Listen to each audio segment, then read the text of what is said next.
Okay, so I wanted to go through another example, or one example, of some of the quantum number questions. And just a quick review, so we have the four principal quantum numbers. N represents the energy level, L represents the sublevel, ML represents the magnetic quantum number, and then MS, the spin number. And these are the potential values you could have. So you can have N 1 through 7, simply stopping at 7 because we don't have enough elements to go beyond that. For example, we could have like something in over here 7S, or now that we have 7P, we could have something in there as well. L, obviously, 0, 1, 2, or 3. 0 is the S orbital, 1 is the P, 2 is the D, and 3 is the F again.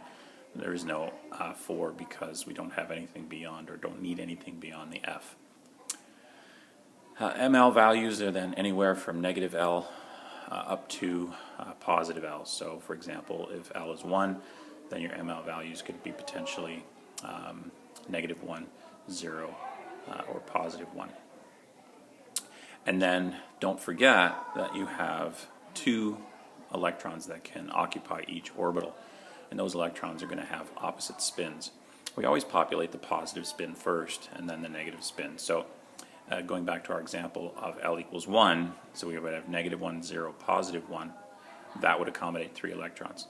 Then we would have negative 1, 0, positive 1 again, which would accommodate the second electron in each of those orbitals. Okay? The other thing I just wanted to quickly show you again is remember your periodic table in the blocks. So these 2 columns represent the S block. Way over here, these 6 columns represent the P block. This block here represents the D block, and then this block down here represents the F block. Okay, so again, S, P, D, and F. Okay? So let's do a quick example and I'll show you what I mean. So let's just pick one, how about nickel here? So we'll pick nickel, and it's got 28 electrons. And we have a rough idea where nickel is. It's going to be, and this is the 3D, remember, sorry, I'm going to pull this down a bit. Nickel's in the 3D, so it's 1, 2, 3, 4, 5, 6, 7, 8. So nickel should end with 3D8. So let's just put that right here. So nickel, 3D8. Okay, and just to practice our electron configuration, so 1s2, 2s2, 2p6, 3s2, 3p6, 4s2, and then of course, 3d8. And you can see 2 and 2 is 4, 6 is 10, is 20, 28. So nickel has 28 electrons. So in terms of the quantum number, we know that, and we're only looking at that last electron. Now, we know that nickel is going to have that last electron in the D block. So, and we know D is 5. So 1, 2, 3, 4, 5. But again, there's 1, 2, 3, 4, 5.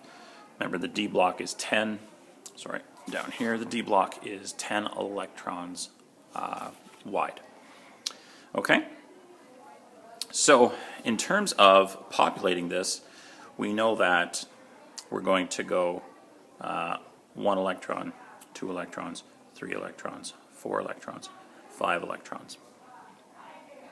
So those are all the plus spins, the positive half spins. Okay? Now, I'm not going to fill these. I'm going to come back now, and I'm going to go 1, 2, and then 3 because I'm only putting in 8. So this is negative a half. But remember, this is also negative 2, negative 1, 0, positive 1, and positive 2, because those are the ML values. So the second electron in this then is going to have a negative half spin. So what we've done here, and the numbers we're going to come up with, again, of course, this is 3d8, so n equals 3,